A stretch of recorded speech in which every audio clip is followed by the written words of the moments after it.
It is endlessly funny to me how bad humans are at naming things. Animals, plants, places, whatever it is, 2/3 of the names are bad. Let's start with fish. Catfish, dogfish, lionfish. We named all the dry animals, and then someone was like, what do we do about these wet boys? And we were like, just the same words, but add fish? We did the same thing with sharks. Crocodile shark, bull shark, leopard shark. If it's not a fish, just add sea lion, sea wolf, seahorse. But there are too many types of seahorse, so we just added a second dry animal. Giraffe seahorse, hedgehog seahorse, which is a wet animal named after a dry animal that's named after another dry animal. Zebra seahorse, come on guys. Zebra, it was right there. Seahorses do look kind of like horses, not true of the other things we named after horses. Horsefish, of course fish, the robust red horse, and an abomination called the horseface unicorn fish. All unicorns have horse faces, but this fish doesn't have a horse face, but it does look like it has a little secret. We're so lazy, we just name fish after other fish. Eel cod, salmon carp. There is a shark mackerel and a mackerel shark. There are also 3 animal monstrosities: dogfish shark, zebra bullhead shark, and the fox-face rabbitfish. Go ahead, try to picture that. You're wrong, it's spiky and yellow. My favorite fish names are the ones named after a dry animal and a dry not animal. There's the split-level hogfish, named after a land animal and a type of house, the nurse hound, named after a dog and a job, and the hog choker, named after an animal and a hobby, I guess. I can't find any 4 animal names, but if anybody's good at crossbreeding, would love to create a horse-face seahorse or the elephant nose hog choker. It's got a secret, and that secret is what it does to hogs. It's endlessly funny to me how bad people are at naming things. Like last week I talked about all the wet animals and their dumb names, and you guys wanted to hear more about the sky creatures. First, a lot of them sound real dirty, like so dirty I'm probably going to get downranked in the algorithm for it, but I'm just saying birds. Everybody knows about the blue-footed booby. There's also the bush tit and the hoary puff leg, which was my nickname in college. It was a skin condition, guys.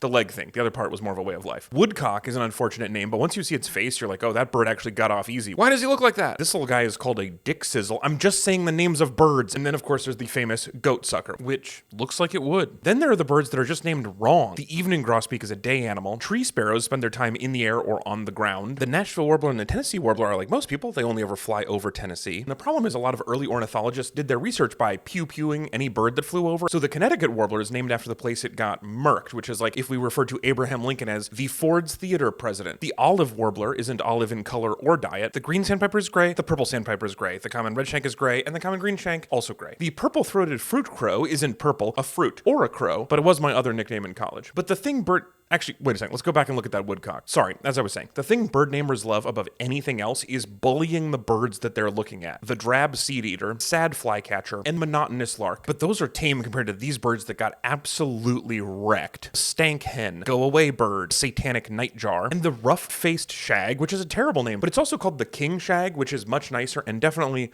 wasn't my nickname in college.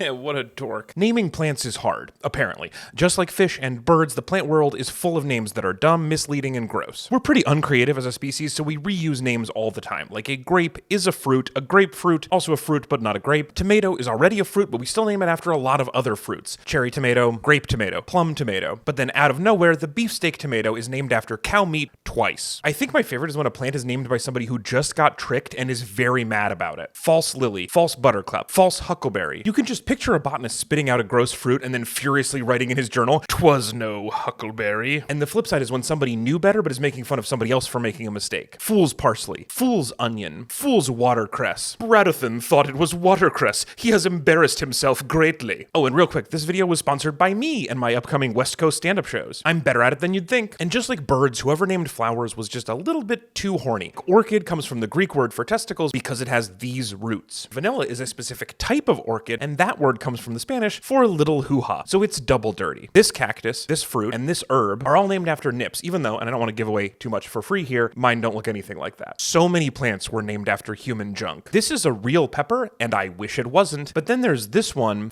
and this one, where the dirty part is in the scientific name, and you've got to be really lonely for this to get your orchids tingling. Apparently, most of the history of botany was just sad men walking around writing in their journals, "'Twas no sumptuous lady bit at all. I have embarrassed myself greatly." It is endlessly funny to me how bad people are at naming stuff, and I've already covered fish and birds and plants, but apparently the hardest thing to name by far is places. We frequently just name places after a prominent feature, which is cool if you have a cool feature, like if you have a rock that looks like a skull and you call it Skull Rock. You shouldn't name things Lakeside, Flatbush, Little Rock. Sometimes we combine, get this, 2 mundane features: Springfield, Portland, Rock Island. It's like if you rolled out a new model of car called Wheels Doors. More than anything, we love naming a place after a thing on a hill. You like rocks? We've got size options. Trees? Take your pick. And if you're thirsty, be sure to check our Drink Hill menu. We also love naming something 2 words that mean the same thing. The Connecticut, Mississippi, and Ohio rivers are all named after a native word for river and then the English word for river. We did the same thing with lakes. But the ultimate give-up move is when we just name a place after another place. But it gets lazier. Sometimes we don't even bother saying new. I mentioned Springfield earlier, which has to be the pinnacle of lazy names. There are 41 cities in the United States and 1 in the United Simpsons called Springfield. And of course, like everything else we name, there has to be a section on how men should be required to take a cold shower before they write a name down in pen. A lot of guys with naming privileges see mountains